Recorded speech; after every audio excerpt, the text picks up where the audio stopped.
You know who it is. Digger did Super 6 horror flick Big Mitch. And I'm kicking in doors with 030s and I'm bringing 28 101s because we Vegas sons. The Meadowlands. It's the Meadows, man. Vegas Chronicles. Y'all already know what it is with it. And where I'm going with this, right? Hubba dub. Hubba dub. Hubba dub. You already know I don't mess with scrubs. Now, welcome to Vegas Chronicles with your man Horror Flick from Super 6, Big Mitch. And today, just like every other day, man, I'm bringing you actual factuals concerning Vegas and the Meadowlands, man, and the purity of it. Um, Shout out to a couple people before I get started. Number one, my auntie and the pastor, brother man from Omega Psi Phi, he a cute dog. He told me something that was very interesting. Now, if anybody out there in Vegas I'm speaking to, y'all ever heard of the Highland magicians? And these people are supposed to be just as old as the Gerson. Now, when I say as old, I mean gang wise or turned up wise. And he said his father, the individual I'm talking about, he go to my pastor church. I can't remember his name right off the top of my head, but he go to my Uncle Joe's church right there on J Street across the street from Old Paru Turf.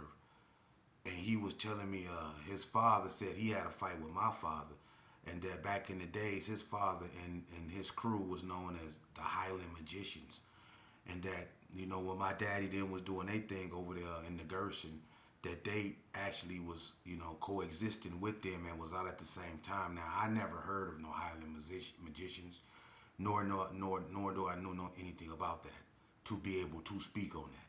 So if anybody know anything or have heard anything about an entity called Highland Magicians, please put that in the chat, man, because I don't know what that is. And my father, not saying that he's the all in all, but to be honest with you, man, I grew up with my father. I was there with my father, and couldn't nothing whoop my father, and he was the face over there, man. It wasn't no gangs, man. It was all about your hands and what you can do with them. What you could do with your hands is who you was. That was your identity. What you could do with your hands. That's why my daddy was labeled the sheepdog, the watcher. See, everybody came and got my daddy when they got in something. My auntie Glenn will even tell you. She used to always wonder why these big, old, tall, big dudes used to knock on the door to get my little short, bow-legged, buff daddy. They didn't understand why. Because my daddy was the face over there. That's something that can't be taken from him, man. You know? And but if y'all ever heard of Highland Magicians, please put that in the chat. Number two, I want to send a shout out to Coop. Coop know who he is. West Coast OG, my Brody. He called and he checked up on me, man, and he checked up on me a lot. It's amazing how people that, not even from where you from, and I was spoke on that on my last video when I was talking about Slick Pete, Ricky Briggins. How people that's not even from your hood that you was taught to hate show more love than your actual friends, so-called homeboys. And that's one thing that I learned a long time ago in prison. I learned that a long time ago. And it could be no more true. It is what it is. And that's all the way across the board. People from other hoods find, kinship, and friendship with people, from other hoods, you know what I'm saying? Now that everybody then basically left that bull crap alone in my era. So shout out to Coop, man, for checking up on the brother, man. And when people check up on you, don't take them for granted, because whether you know it or not, it's not a lot of people that give a damn about you. So if a person show you they actually care about you, be blessed, show appreciation, and check on them, because I'm telling you, it's a rarity that people actually give a damn about your existence, man. Even your own family. For real.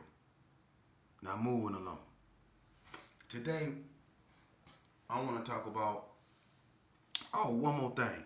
Somebody go ask me, to talk about supernatural things that happened in my life that's unexplainable. And when you ask a person that, that's not something that a person just spew, because unlike, I guess you could say, the average individual, I actually was a devil worshiper. I was a Satanist at one point in my life. I had a satanic Bible. I followed the teachings of Etan LaVey in a satanic church, and I prayed to Shiloh. I prayed to the 13th candle. I did all that, and I'm going to tell you something about that. When you delve into something you know nothing of, and you have so much anger in your heart. See, one thing that we get misconstrued is we have the ability, whether we know it or not, the ones that know, to will things into existence. And sometimes when we hate and have so much rage, and I had so much hatred, I thought, toward God or in anything that was good, that I actually gave what, everything, my all, my belief, everything that I could, I gave it to this perverted religion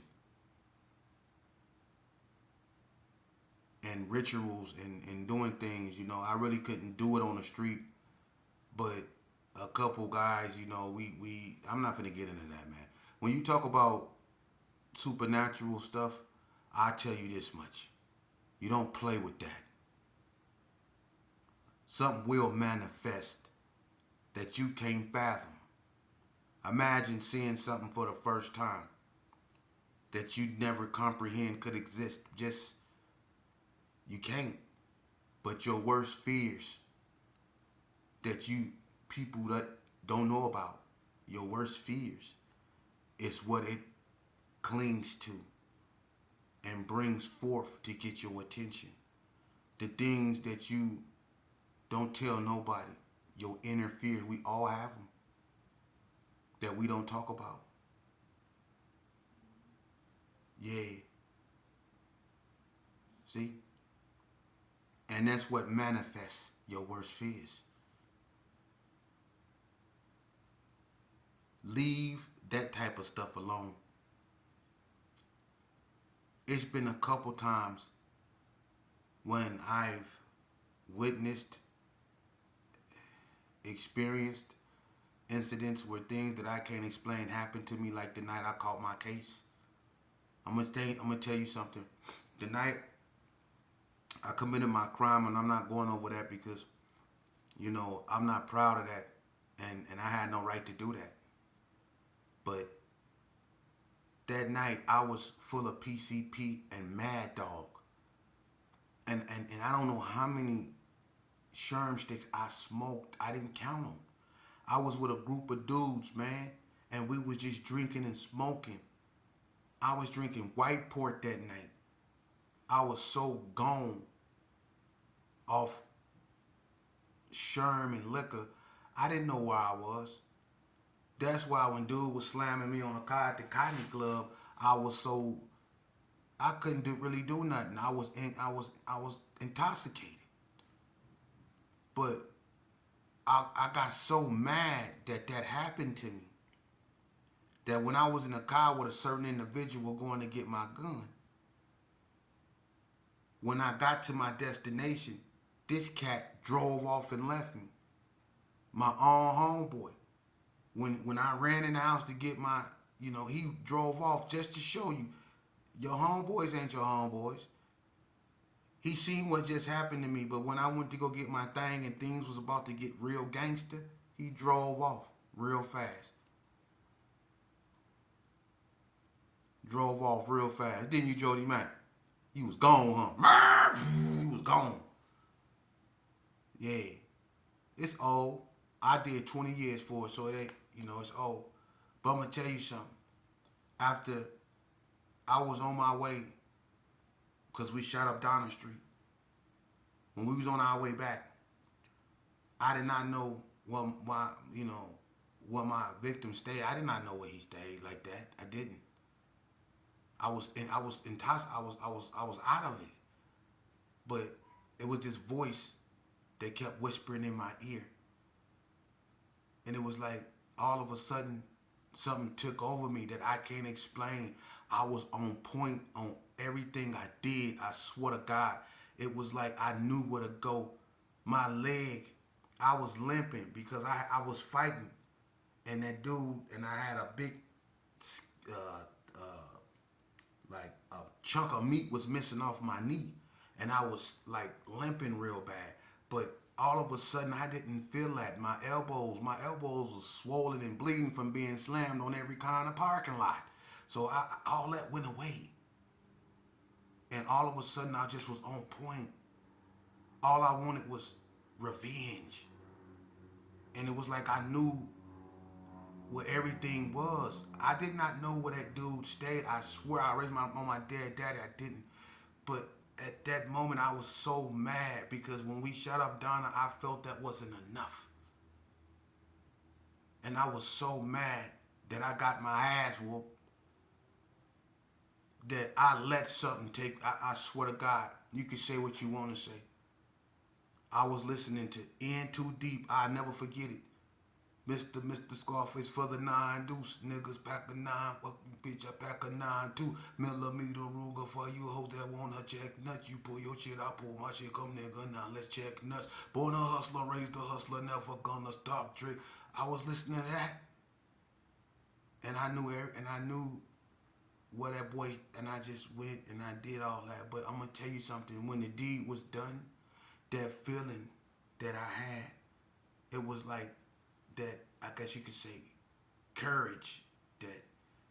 That knowing it disappeared, and then I could start feeling my leg again. That limp. I could start feeling my elbows, and the dude out, and I'm gonna just cut it off right there. But that feeling that I had of being on point, going through it was gone. And I used to get high when I was on a run and drunk to try to get that feeling back because I was on point. I knew everything. It was like I couldn't be stopped, and I was looking for that feeling again, and I couldn't find it because I didn't have no plans on turning myself in to the police. I didn't. So I was smoking Sherm back to back, drinking, trying to find that feeling of courage to have this, we go hold court in the street type thing with the police. But that's the devil. See? After you done what he needed you to do, he was gone. He was gone. And I was left alone, limping, could barely take a shower, really finding out who my homies was and who wasn't. And trust me, man. But anyway, don't play with that. So when you ask a person about supernatural things, you asking a person that really went there. And I went there with God too. When I embraced him and he came into my life. I went through a lot, man. So that's something that a person can't just, put out there, man. Because I really went through a lot of stuff in my mind, in my head, and to be here and to be coherent and to be able to speak to you and to be able to be a good orator like I am and give you clarity, that's a blessing. Because what I've been through, the devil had his hands on me. He really did. I was his go-to guy because I did whatever he wanted me to do. It didn't matter. That's why I'm sitting here with one eye, because I always went first. True story. Actually, anybody that know me, when in the penitentiary, when I was in the penitentiary, every yard I was on, you knew that name, Sheepdog. Or as some people call me, that one-eyed dirty mother. You know what I mean? You knew him. So I don't like to really get into, supernatural stuff because honestly, man, to escape that, and I fight it off every day because the devil, he just not gonna go away. Especially once he get to know you, he gonna always send something at you to try to bring you back. He been on my shoulders. He been on my shoulders. You think he don't make me when I dive out the bed every night because I remember, I remember uh Tony Swanson. You know what I'm saying? I mean, we Tony Swanson was a beast, man. That boy wasn't no joke. And I still had this recurring dream when he came over there and blew on us. You know what I'm saying? And he got down on us, man, real good. You know what I'm saying? And it's like I still question if I died that night. He was talking to Tracy and Tony Swanson don't like Gersons. You know, when he got out the penitentiary, he got into it with DMC. Because the Donnas and the Gersons was cool, but he wasn't trying to hit none of that. And the Donnas and the BTDs, it's got family relations, but he wasn't trying to hit that. He a OG BTD. He up under the BTDs didn't too much get along with Gerson, so he wasn't trying to hit that. So he was incidents with him. He was pushing the line against it per se. But I still be having this recurring dream when he came through there and blew on us, man. And sometimes I think I died that night. Or when the devil he'll show you stuff like when I got slapped up at that party over there I think on Bluff over there at a little 6-0 party I went to. You know what I'm saying? In there doing the pump it up and got hit upside the head with a bottle, came up out of there. You know what I'm saying? And the drill team was coming up the street and all that stuff, and I shot the whole street up. I started blowing on everything. Shot the drill team up. Oh, I shot everything up. You know what I mean? He always bring that up. The devil have a way when he know you, when you used to do his dirt or putting stuff in your face, he won't let it die to try to either destroy you or bring you back. Like he try to have people antagonized. Hey, they saying that you woo woo woo woo. Dude called you a woo woo woo woo. Knowing how I used to be. I have to check myself every day because the devil will try to bring you back by any means necessary, man. He'll try to pull you back by any means necessary. You take my word for that, bro. Y'all excuse my allergies, man. But I don't mess with that supernatural stuff, man, no more, man. I keep it straight godly, man, because I dwell down that road. Now, there's a time and place for that I can talk about that, but I prefer not to. But, if, I would talk to a person, like, individually about that, because what I went through, people wouldn't believe. You wouldn't believe me if I told you. You would say I'm lying, so I'm cool on that. I don't get into that. And any person that ever dealt with that will tell you that they just go say you lying or they'll act like they believe you, but it's like this dude, they're crazy. So I don't get into that, But yeah, let's get back to Vegas. Yeah, I don't know if y'all know this. One thing I wanted to speak on.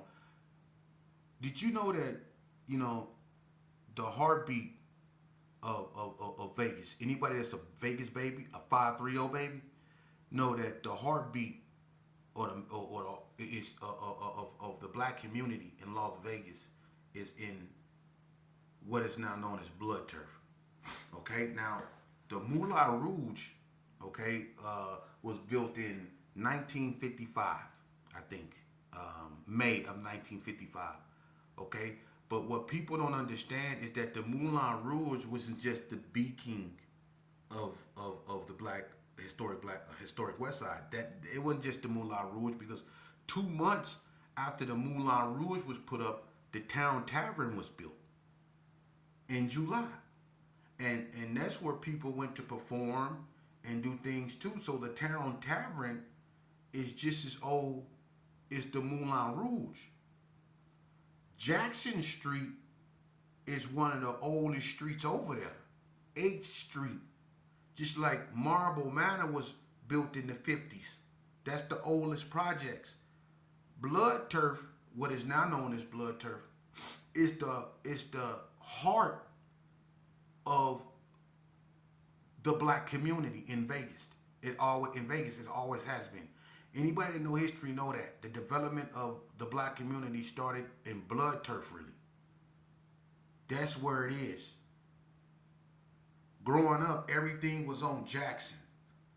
Everybody mama grew up in the town tavern. Everybody grandmama grew up in the town tavern. And back in the day, when people were like, when the Ruby Duncans was trying to get the WIC program, when my grandmama then was with po people pulling together, and they had all these social programs trying to get resources to the black community. What helped them and who helped them were the Italians. A lot of people don't know that there was a connection between the black community and the Italians. It was Frank Sinatra who threatened to boycott performing on the strip if they didn't allow Sammy Davis Jr., who was not allowed to perform on the strip. He could only perform at the Town Tavern or at the Moulin Rouge, but old Blue Eyes, who is the mob singer, he refused to perform unless they allow Sammy Davis Jr. to perform on the strip with him. Sammy Davis Jr. is one of the members of the Rat Pack. You see? So the mob protected also a lot of our sisters, our great grandmas and our grandmas and other people that were in like civil rights movements and stuff like that, because, at this time, Vegas was kind of racist. It was a lot of things going on in Vegas. And then it was some black dudes that could be bought off, to harm black women. So the mob, kind of low-key did step in. And now, as far as how far the relations went, I don't know. But it was a black woman that shut down the strip. And that ain't never been done. But it was a black woman that shut down the strip. And Las Vegas, or Nevada, however you want to say it, was the last state to get the WIC program. And that was because of Miss Ruby Duncan and people like her that took the stand and had the courage to go up over there and shut things down. For real. For real. Shut the strip down. Think about that. Shut it down. And got the WIC program started out here for us. That's how y'all got all y'all Gerber baby milk and all that stuff from her. But we losing that. All that happened that was put forth. Look at what we got now.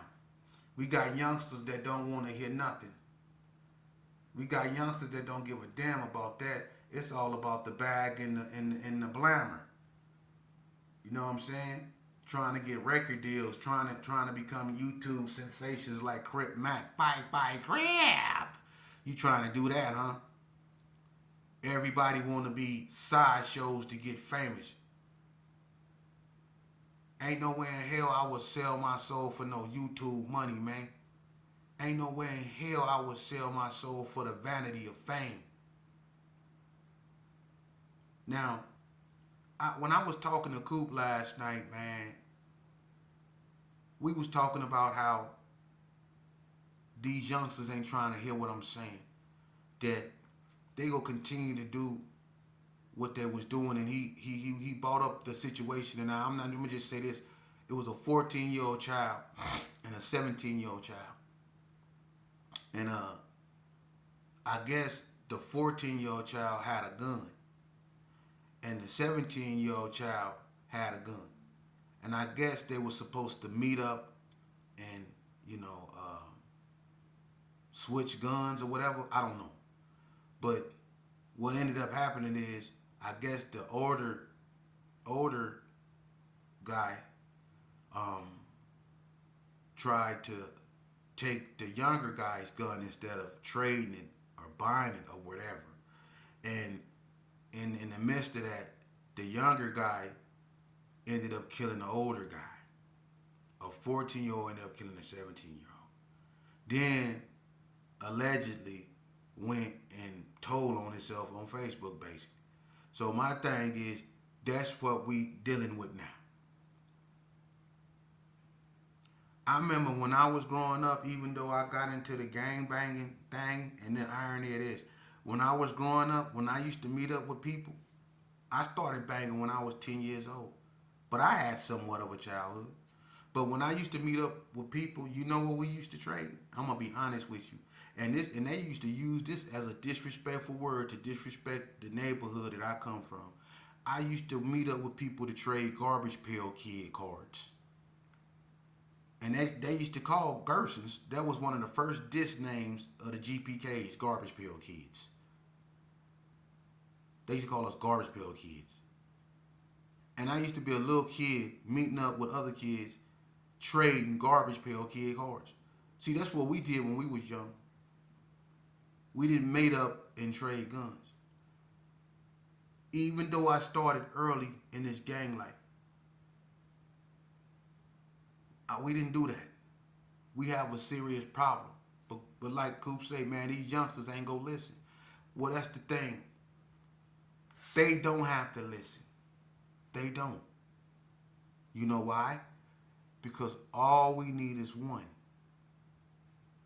It take one seed to grow the Amazon. Take one seed to grow a forest. All it takes is one. One. If we can get the attention and save one, and that can be done out of all them little black boys out there, we can save one. All we need is to take one